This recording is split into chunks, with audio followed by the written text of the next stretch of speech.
안녕하세요.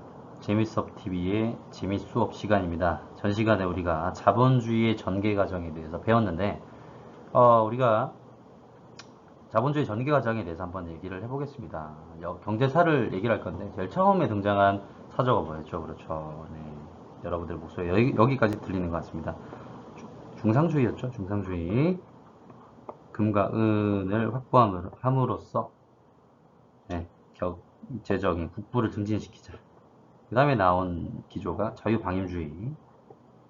대표적인 학자가 누구였죠? 네, 애덤 스미스였다. 자, 그 다음에 이제 자유방임주의. 지나치게 자유를 방임하다 보니까 이제 어떤 문제가 생겼습니까? 대공황의 문제가 생겼죠? 그래서 다운주의가 자본주의를 어떻게 하자? 수정하자. 수정자본주의. 자, 대표적인 학자가 케인즈 경제학자. We are all Keynesian이란 말까지 했는데, 우린 모두 케인지언의 시대에 살고 있다. 라고 얘기했는데, 석유 파동, 1, 2차 석유 파동이 일어나면서 어떤 현상이 생겼다 그랬죠. 부정적인 경제 현상이었던 스태그플레이션이 생겼다. 그래서 그런 어떤 문제점을 보완하기 위해서 등장한 경제 사조가 신자유주의라고 이야기를 했습니다. 자, 그래서 우리가 이 사회를 살아나감에 있어서 오늘 배울 것은 합리적 선택은 어떤 것이고 그의 한계는 어떤 것인가. 우리가 합리적으로 살아가라고 얘기를 많이 하죠. 그렇죠. 그런 것들을 오늘 한번 볼 건데, 학습 목표 1번. 시장 경제에서 합리적 선택의 의미를 이해할 수 있다. 과연 우리가 합리적이다라고 얘기를 많이 하는데, 실제적으로 경제에서 얘기하는 합리적 선택은 과연 무엇인지를 살펴볼 거고요. 2번. 구체적 사례를 통해 합리적 선택의 한계를 설명할 수 있다. 이겁니다. 이번 강의도 마찬가지로 여러분들 TCC 강의를 준비를 했습니다. 서서 찍은 강의인데, 조금만 쉬어갈게요. 또 종이 치네요. 자, TCC 강의를 준비를 했는데, 거기서는 여러분들 기회비용의 계산 방법과 여러 가지 매몰 비용을 좀 더 구체적으로 살펴볼 수 있는 내용을 좀 해놨습니다. 이제 고등학교 2학년 경제 수업의 내용인데, 사실 크게 별반 다를 바 없어요. 우리가 배우는 내용을 조금 더 깊게 얘기할 뿐입니다. 조금 더 깊게 얘기하고 구체적인 사례를 들어서 얘기하기 때문에 이거는 선행학습이 절대 아니고요. 통합사회에 있는 경제 내용을 그대로 적용을 시켜서 강의를 만든 것이기 때문에, 네, 넘어가 주시면 되겠습니다. 자, 넘어가세요. 합리적 선택의 의미와 조건, 그 한계를 볼 겁니다. 저 오늘 개념을 좀 기억해 두셔야 되는데, 비용, 뭐 영어로 코스트라고 얘기하죠. 어떤 선택을 함으로써 치르게 되는 대가. 예를 들면, 내가 선택을 한번 해보도록 하죠. 내가 소비를 선택했다라고 칩시다. 집 앞에 있는 고깃집 가서 고기를 먹었을 때 얼마를 내야 된다? 5만 원어치를 내면 되겠다. 이게 비용이라는 거죠. 근데 우리가 얘기할 때 이 비용은 단순히 선생님이 얘기했던 이 5만 원의 비용만 있는 것이 아닙니다. 이것을 뭐라고 얘기하냐면 명시적 비용이라고 얘기를 해요. 자, 근데 어떤 것까지 있냐면, 음, 선택의 기회비용이라는 게 있습니다. 이 개념이 상당히 중요한데, 선택의 결과로 포기하게 되는 대안 중 가장 가치가 큰 것이라고 볼 수 있고요. 구성은 명시적 비용과 암묵적 비용의 합으로 되어 있습니다. 실제로 투입되는 회계적인 비용이고요. 아까 얘기했던 실제로 투입되지 않지만 포기해야 하는 것의 가치라는 거죠. 내가 이제 고기를 먹을 건지 혹은 치킨을 먹을 건지 선택을 하다가 내가 고기를 선택했을 때 뭐 선택 사항이 두 가지밖에 없었다고 친다면, 치킨을 먹는 것이 또 다른 저의 기회비용이 될 수도 있다는 겁니다. 뒤에서 이제 자세하게 아르바이트와 뷔페 식당 예를 들어서 살펴볼 거고요. 자, 매몰 비용. 한 번 지불하면 회수할 수 없는 비용을 얘기를 하죠. 그래서 여러분들 그런 거 있습니다. 낙장 불입이라는 말이 있는데, 우리가 화투판에서 보면 한 번 던진 패는 어떻게 우리 회수할 수 있나요? 없죠. 네. 한 번 지불하면 회수할 수 없는 비용입니다. 어떤 선택을 함에 있어 고려해서는 안 된다. 라는 거 기억 좀 해두시고요. 넘어가서 기회비용과 매몰비용을 좀 자세하게 볼 건데, 이제 A씨가 나오죠. 2시간 동안 이용할 수 있는 뷔페 식당에 갈지 2시간 동안 아르바이트를 할지 고민하고 있다. 자, 선택 1, 선택 2가 있는데, A가 뷔페 식당에 가면 식사비 1만 원을 지출해야 한다. A가 식당에 가지 않고 아르바이트를 한다면 2시간 동안 2만 원을 벌 수 있다. 시급이 얼마입니까? 1만 원이죠. 자, A는 고민 끝에 어디로 가기로 했다? 식당에 가기로 결정했다고 이야기를 합니다.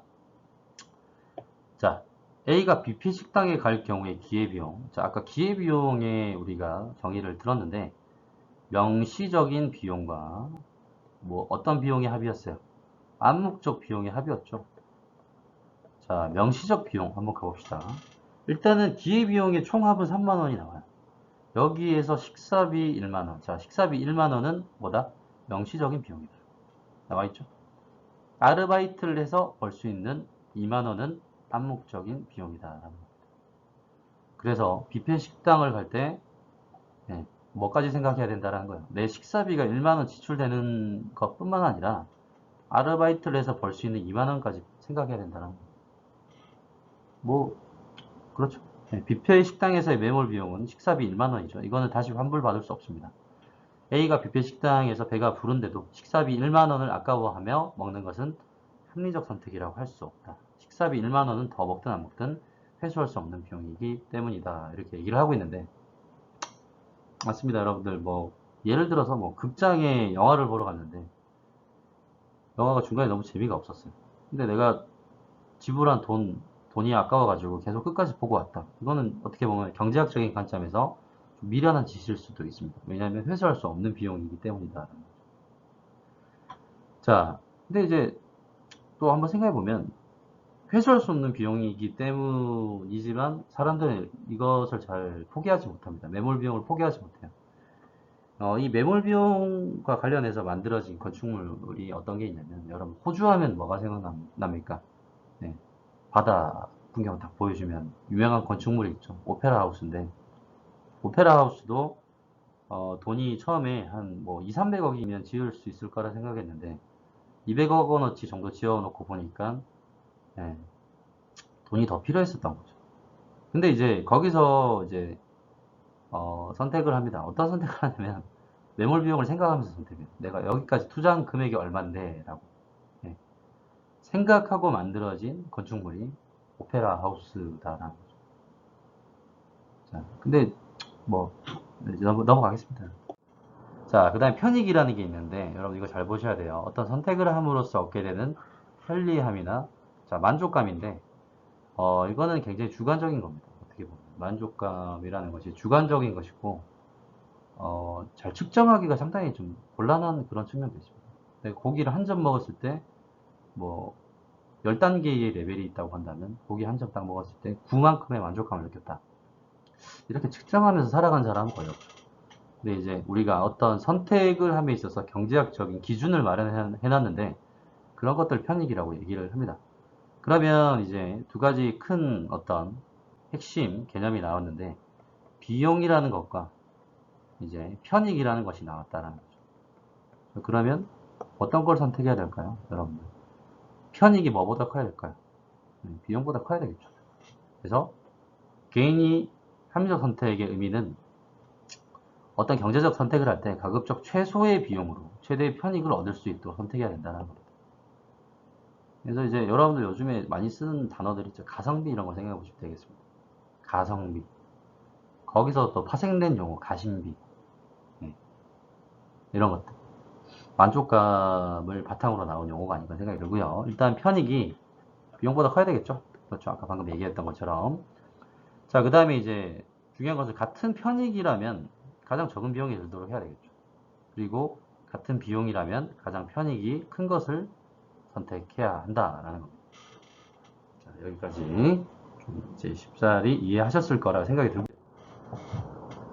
근데 합리적 선택엔 한계가 있습니다. 첫 번째, 비용과 편익 파악의 어려움. 우리가 뭐 수학여행 여행지를 A, B, C로 가려고 하는데 여기 들어가는 모든 비용을 정확하게 계산하기 힘들어요.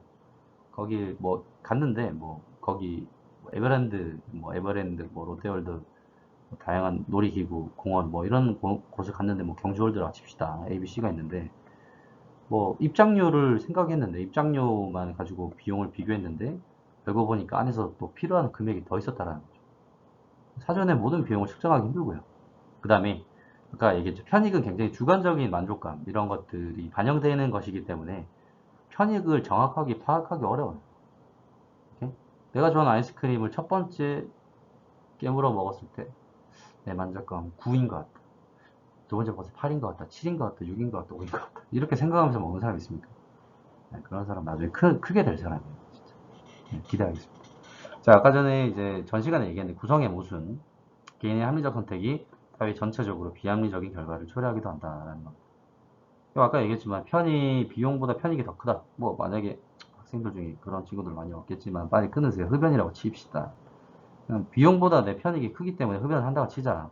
오케이?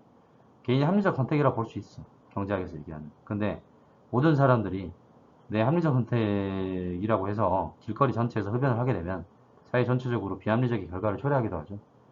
그리고 개인의 합리적 선택이 타인에게 피해를 주거나 공익을 해치는 경우도 생깁니다. 뒤에 사례에서 살펴볼 건데, 네.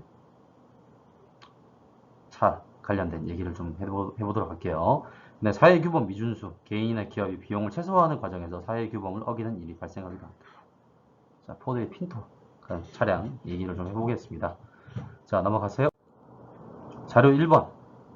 아까 이제 구성의 모순과 관련된 내용인데, 이거 뭐 한마디로 정의를 해볼게요. 케인즈가 얘기합니다. 절약의 역설. 절약의 역설. 절약을 했는데, 절약이라는 게 개인적인 측면으로 봤을 때는 굉장히 합리적 선택이죠. 그러니까 저축을 해놓는다라는 것은 어떤 겁니까? 미래를 대비한다는 거죠. 근데 이게 역설적인 어떤 결과를 이뤄낸다라는 어떤 내용을 담고 있는데, 매월 월급의 20%를 저축한 직장인 A씨, 매월 30%를 저축하고 있다. 지난달부터. 왜 그러냐? 경기가 지속적으로 나빠진다는 뉴스를 접한 이후 고용 및 노후 불안 때문에 저축액을 늘렸다라고 얘기를 합니다. 그러니까 동료나 친구들도 대부분 마찬가지라고 얘기를 하는데, 오늘 뉴스에서 한국 경제가 절약의 역설 국면에 들어갔다는 보도가 나왔다고 얘기를 합니다. 개인들의 절약과 저축을 열심히 한 결과 경기가 위축되겠죠. 불황이 더욱 심해진다는 겁니다. 매출액이 크게 감소해서 감원을 단행하는 회사들이 점점 늘어나고 있다. 저축이 늘어나게 되면 뭐는 감소하게 돼요? 소비는 감소하게 되겠죠. 소비가 감소하게 되면 기업에서 생산하는 생산량이 줄어들게 되겠고, 기업의 생산량이 감소하게 되면 실업률이 어떻게 될까요? 증가하게 되겠죠. 이런 것들을 보여주고 있다는 거. 개인의 합리적인 저축의 선택이 결국 사회 전체의 실업률을 증가시킬 수 있다라는 거.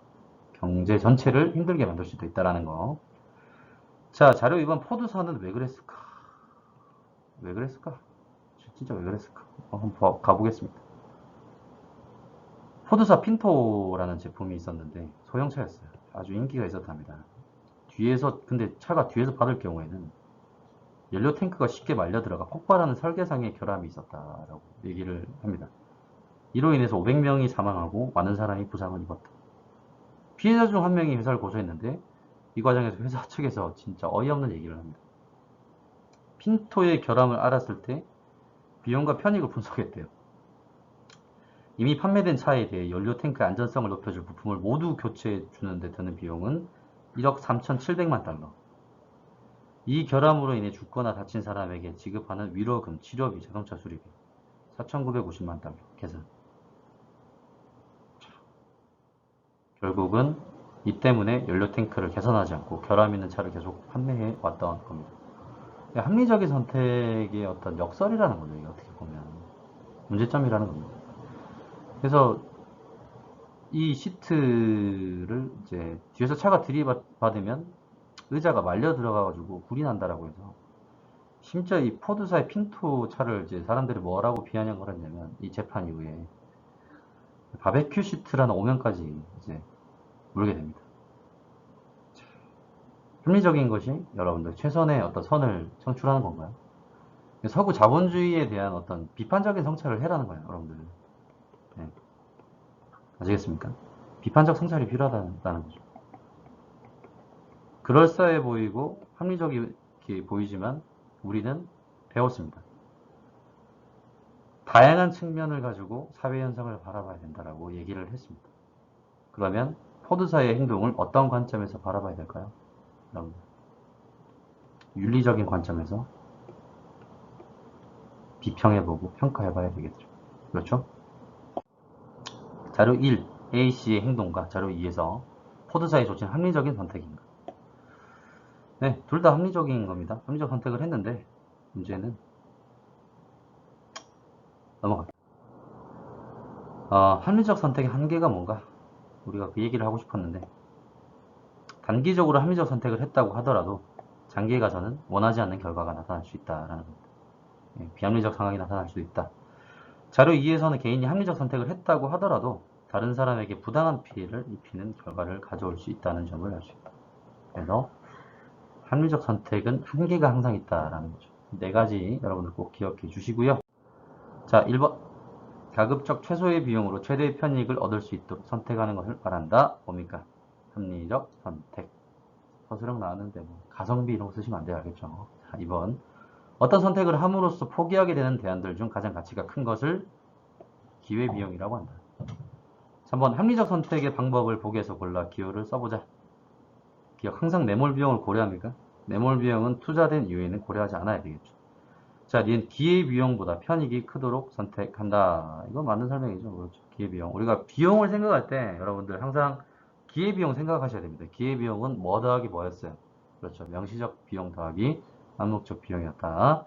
디귿 편익이 같으면 비용이 가장 큰 것을 선택한다. 이것도 틀렸죠. 비용이 가장 적은 것을 선택해야 되고요. 비용이 같으면 편익이 가장 큰 것을 선택해야 한다. 정답은 리을입니다.